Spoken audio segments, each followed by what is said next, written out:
He never expected to see her again. Not like this. Not on a cold pavement, not with her knees shaking and her hands outstretched as strangers passed her like she didn't exist. But when the single dad recognized the voice begging for spare change, the world stopped. Because the woman people stepped over was his ex-wife, and what she whispered when she finally lifted her head shattered everything he thought he knew. Rain hammered against the windshield as Daniel Reyes, a 38-year-old mechanic and single father, navigated the downtown traffic. He had just finished a long shift and was exhausted.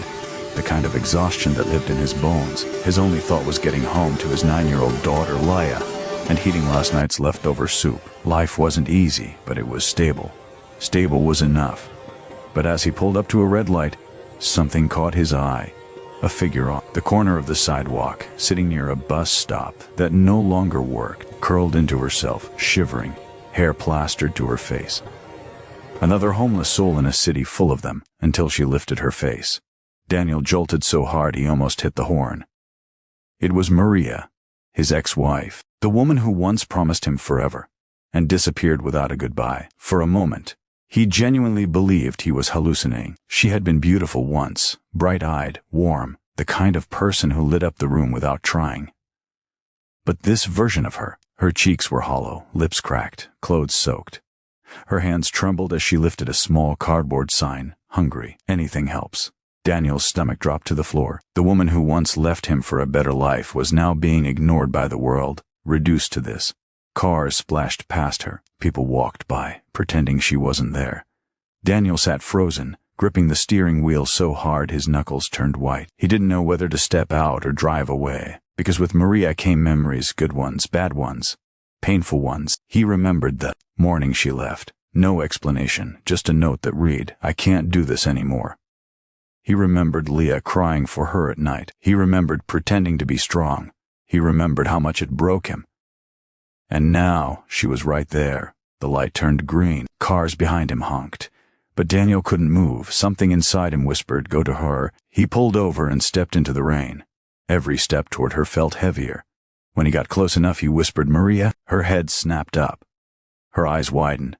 Not with recognition, but with fear. Then, slowly, painfully, her expression softened into something heartbreaking.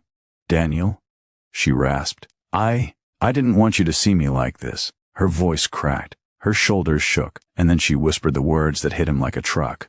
"Please don't walk away. I have nowhere else to go." In that single moment, the anger he carried for years met compassion and collapsed. Without thinking, Daniel took off his jacket and wrapped it around her trembling body. And as he helped her stand, he realized something. This wasn't about the woman who left him. This was about the woman who was broken, and hiding a truth he wasn't ready to hear. Daniel guided Maria into his truck, cranking the heater, watching as her pale fingers slowly regained color. She stared ahead, avoiding his eyes, her breathing uneven. They drove in silence, the kind that felt like 1,000 questions pinned between them.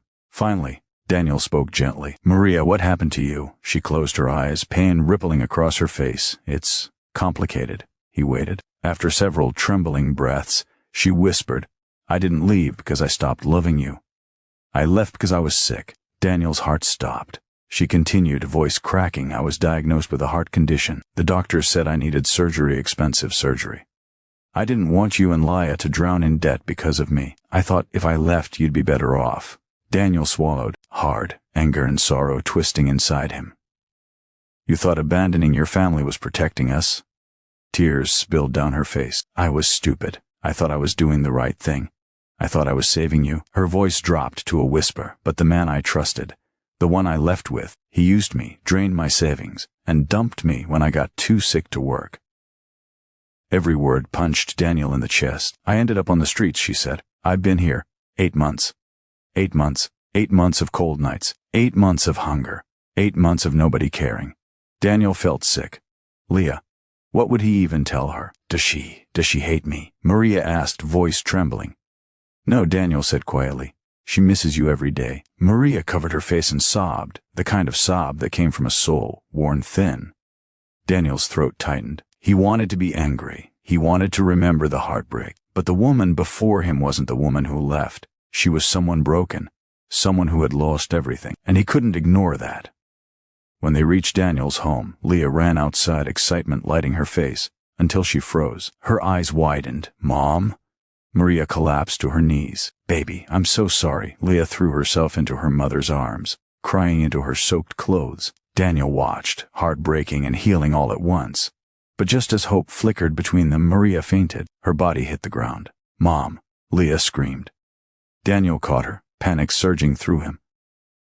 Her pulse was faint, her skin cold, and as he lifted her into his arms, Maria whispered something so weak he almost missed it. "Don't let me die, not before I make things right." Daniel felt his world tilt.